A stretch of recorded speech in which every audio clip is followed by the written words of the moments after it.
How to delete your comment on someone's Instagram post or reels.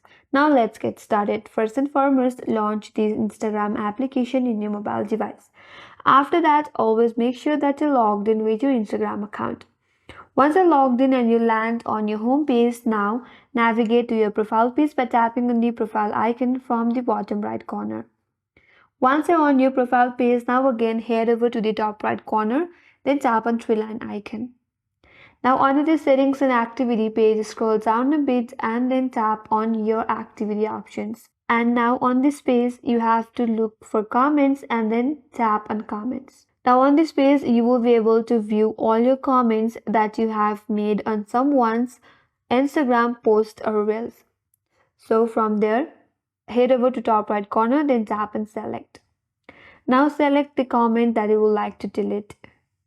After you select the comment, tap on delete option from the bottom of this interface. Now for your confirmation, again tap on delete. And with that, the comment have been deleted. So that's how you delete your comment on someone Instagram post or reels. And that's all for today's video. Hope this video was helpful. And if you're new to our channel, make sure to subscribe, like, comment, and hit that notification bell icon. Thanks for watching, and I will see you on next video.